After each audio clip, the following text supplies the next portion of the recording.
Benvinguts una vegada més als que ens esteu escoltant o veient. Això és En Cultura't, el primer podcast de l'Orfeó Lleidatà. Avui fem l'episodi a distància perquè tenim una convidada molt especial que connecta des de Barcelona. Amb nosaltres tenim a la Maite Peris, tour manager d'artistes, també forma part de l'equip de producció de festivals i és regidora de sales de concerts. Et donem la benvinguda virtual, Maite. Hola, què tal? Com Com esteu? estàs?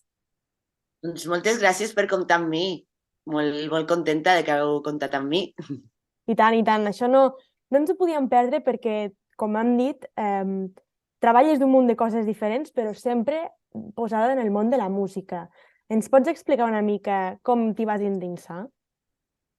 A veure, a mi la música ja me ve la sang, que dic jo, perquè el meu avi gestionava una discoteca a Lleida, l'Scarlet, això als anys 70, que el meu pare era DJ i la meva mare era l'ama de la pista, que dic jo. O sigui, allí està en tots. I ja me ve com algo des de petita que la música m'encanta, m'agrada. Jo vaig estudiar comunicació audiovisual perquè també pues, volia fer videoclips, deia jo, que m'agradava fer videoclips. I llavors, després d'estudiar comunicació audiovisual, vaig treballar a la tele i de la tele vaig tenir una experiència així una mica rara, que em vaig quedar sense feina, no sabia cap a on tirar, i va ser com, a veure, Maite, tu què t'agrada fer? I a tu què t'omple, no? Què és el que et motiva? I a mi el que em motivava era la música. Ja havia tingut un grup de joveneta, m'havia agradat molt això dels escenaris Quin i vaig instrument pensar, tocaves? no, jo cantava, Ah, molt bé. la front woman ahí, tant. Llavors, això, quan vaig tenir una època de la meva vida que vaig pensar a què me puc dedicar, què és el que t'agradaria fer realment, vaig pensar, ostres, doncs sent productora d'una televisió com he set, per què no em recondueixo, em reciclo una mica cap a lo que és la producció d'events musicals, de concerts, de festivals, i per què no m'endinso en aquest món? I vaig tenir la sort que me van passar una entrevista d'una noia, una amiga que no podia anar, al final vaig anar jo, vaig tenir la sort de conèixer el Jordi Gratacós, l'empresa WAM, una promotora de Barcelona bastant important, i gràcies a una dona que sempre li estaré agraïda, l'Estefania Serrano, que va veure el meu potencial i va dir, si tu vens de la producció, jo t'ensenyo aquí i te recondueixo, i em va ensenyar pues, a fer booking, a fer producció tècnica, logística i a fer de tour manager, que és el que més m'ha agradat, fer de tour manager. I de què s'encarrega una tour manager?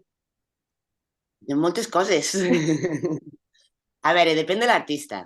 Depèn de cada artista, doncs, fas unes tasques, fas unes altres.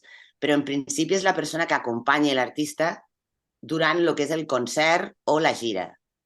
Qui s'encarrega una mica de tota la logística, de que es compleixi el rider, o sigui, de que totes les necessitats que un artista té doncs, per tocar un festival o a una sala, doncs pactar-ho prèviament amb la sala o amb el festival.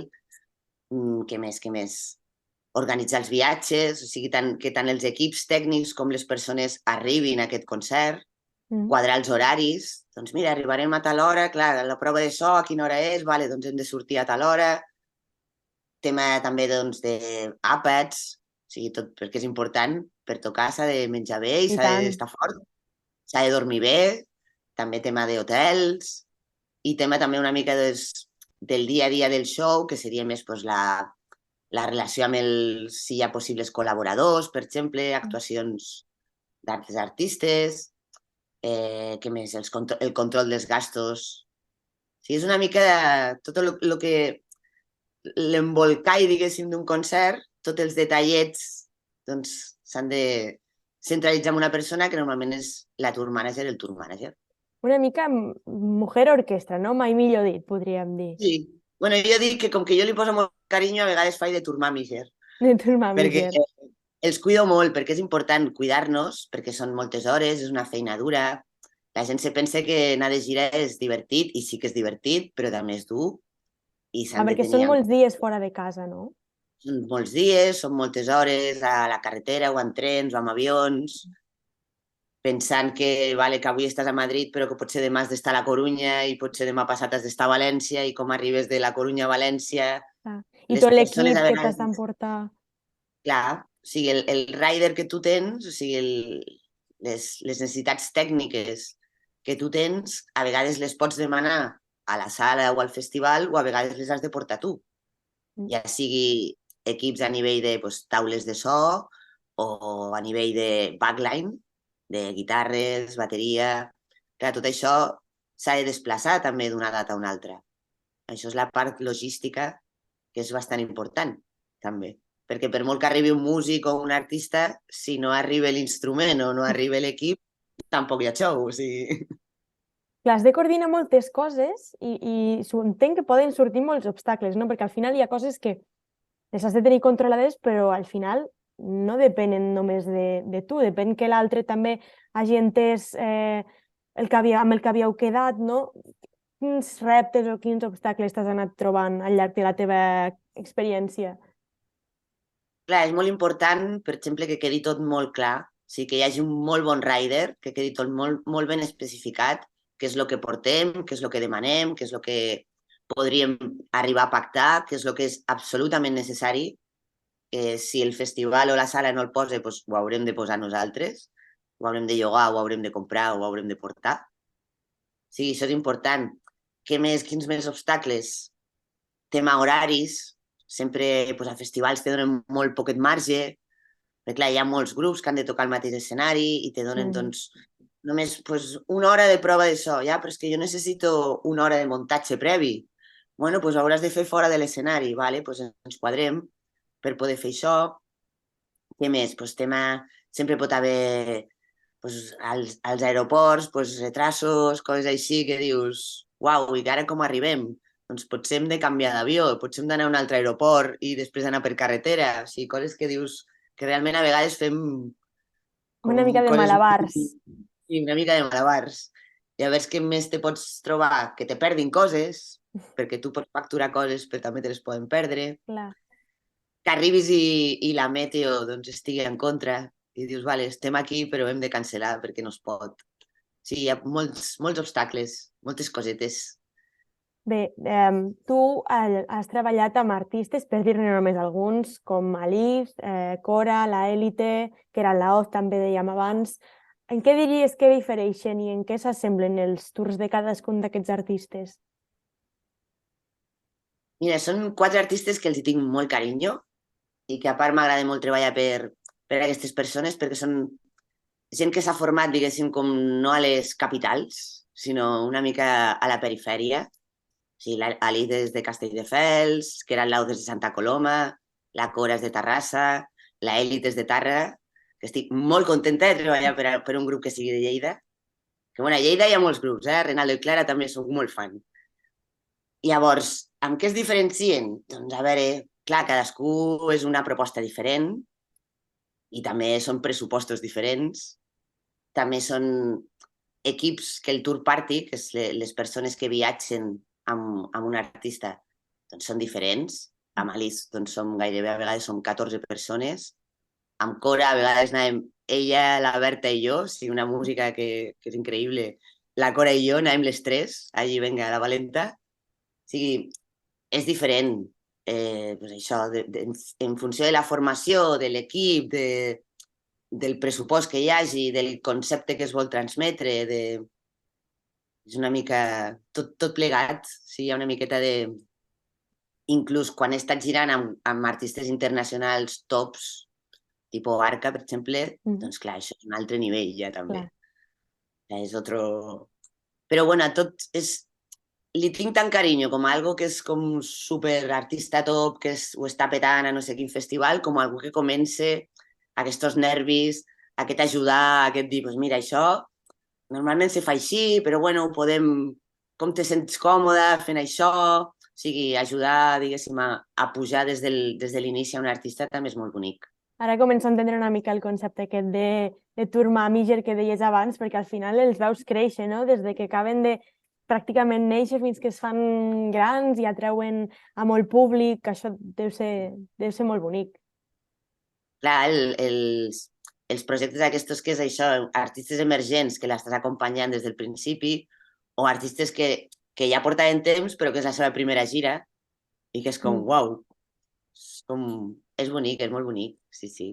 Comparteixes molt temps, moltes anècdotes, molts nervis, És guai, és molt guai.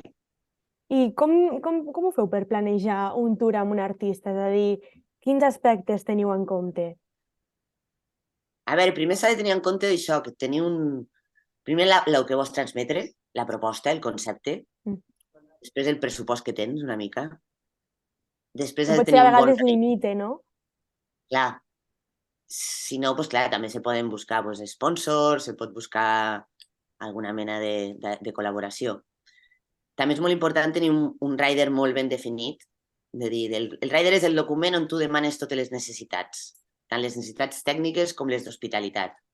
Llavors, allà has de tenir molt clar el que necessites, molt clar també el que has de cobrar per poder cobrir totes aquestes despeses, perquè, clar, no és, si tu tens unes despeses, m'ho invento, de 5.000, doncs, clar, no pots cobrar 3.000, perquè llavors estàs perdent 2.000 euros per bolo. Llavors, no és una carrera molt prolífica, aquesta, no durarà massa.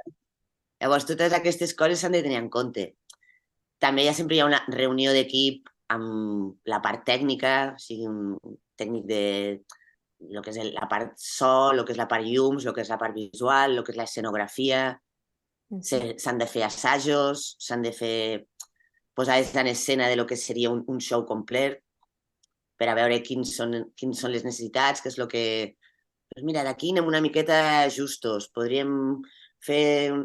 Sí, com arreglar-ho abans de que el públic ho vegi, també. D'acord. Tot això se fa prèviament. I a banda de treballar amb artistes, també treballes per festivals. Has estat en l'equip de producció del Primavera Sound, del Sharefest i del Sonar. Com és treballar amb esdeveniments tan massius, podríem dir?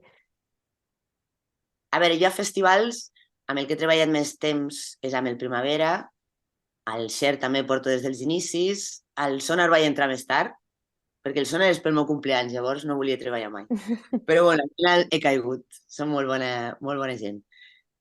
I clar, el tema és que jo només treballo durant el festival. Si penseu que als festivals hi ha gent que treballa durant tot l'any, el que és preparant la programació, fent tot el contacte amb les agències i amb els artistes per crear un line-up, tota la logística, tota la infraestructura, els escenaris, els recintes, hi ha gent que treballa tot l'any. Jo només treballo durant la setmana del festival i m'ocupo més de temes com de producció, dins de la producció artística, el que és l'hospitalitat, el que és gestionar el backstage, rebre els artistes, ajudar-los, que es compleixin els horaris del dia a dia. Ja hi ha hagut una planificació prèvia i ja hi ha hagut un tracte de, doncs mira, m'has enviat el teu rider, et posaré això, no et posaré això, tindràs un camerino, tindràs dos, i llavors jo els hi faig com una mica el hosting, que es diu. D'acord. O sigui, la relació, diguéssim, directa del dia del show. Vale? Alguna cosa que més que vulguis afegir sobre això? Si no, passem a la següent pregunta. Clar, els tres festivals són molt diferents, encara que semblen que són diferents, han anat creixent d'una manera també diferent, i els hi tinc molt carinyo, i m'han permès també treballar amb artistes que jo era fan. Com ara qui? També... Ui, doncs molts. Mira, gent que li tinc que dir guai, que va dir guai. He treballat pels Pixies, per la PG Harvey, per Aphex Twin, per, no sé, per traperos d'aquestos més modernos que també me molen. Ha de ser super... Bueno, primer xocant, en primer lloc, perquè quan el veus allí per primera vegada en persona ha de fer impressió, no? Clar, però tu has de ser professional. Has de ser professional, exacte. Professional, que no se't noti, que no se't noti. Bueno, llavors, després, ja si hi ha una mica de confiança, doncs ja sí que li pots dir. Però, si no... A part, en principi, tu no tractes directament amb l'artista, tractes amb el tour manager. Si jo, per exemple, faig una mica de... Entre l'artista i el festival o la sala, fas una mica de pont. D'acord. Sí que hi ha moments que es parla, però normalment les coses de feina ho parles més a través del tour manager. I així com dèiem, parlàvem d'artistes. Hi ha alguna edició d'algun d'aquests festivals als que has treballat que recordis amb més afecte? Ja sigui pel cartell o per la rebuda del públic o no sé. Quin diries? Home, a mi al Cher li tinc molt carinyo i a part amb els artistes que he anat treballant al Cher és... Sí, allí, per exemple, vaig treballar amb el Tangana, allí vaig conèixer l'If, que després, al cap d'uns anys, estic treballant amb ell. Va ser el primer show que vaig fer amb el Morat, que Morat també és un artista que també l'he vist com anar creixent, encara que no treballi per ell, que treballo a un festival que sempre l'ha anat portant, i vas veient pues, això, com evoluciona el seu show, com creix. Primer ens va portar 14 nens, després ja 40 nens, a l'any següent 70 nens, i això també és molt bonic, perquè s'implica molt amb el seu barri, fa que tot sigui com una festa per tota la família, pel barri, pels nens, per donar també un exemple de que d'aquest barri es pot sortir, i això és bonic, contribuir a coses així. I després, per això, el Sonar també li tinc molt carinyo perquè em va permetre treballar a marca i ja vaig començar a treballar amb ella. I el Primavera és el que porto potser més anys. I he anat creixent també jo mateixa d'un escenari a un altre. Vaig començar un escenari més petit, després ja un escenari més gran, on hi ha realment els headliners, amb un backstage increïble. Clar, no és el mateix el primer backstage de les primeres edicions del Primavera que el que tenen ara. Que és... I tant. A mi el cartell del Primavera del diumenge, aquest que ha sortit fa poc, el del dia 1 de juny, crec, aquell és el que hi vull anar i estic esperant el regal de Nadal per comprar l'entrada. Mira, ara hem d'aprofitar. Els regalitos de Nadal han de ser entrades de festival. Entrades i concerts. Bé, doncs res, moltes gràcies per concedir-nos aquesta entrevista. Encara que sigui virtualment, Mike de Paris, ho agraïm moltíssim. Bé, esperem tornar a parlar amb tu ben aviat. Quan vulgueu. Jo encantada de compartir una professió i un món que a mi m'apassiona i que és dur, però que també me dona moltes satisfaccions i moltes alegries, i que la gent que formen part d'una crew d'un artista al final són família, o sigui, acabes fent amics. Gent que també repeteixes. Jo tinc tècnics de so, per exemple, que tinc diversos projectes, que treballo amb diversos artistes. És molt bonic, és un món molt bonic. Doncs quan vulguis, et rebrem amb els braços oberts per a tornar-ne a parlar.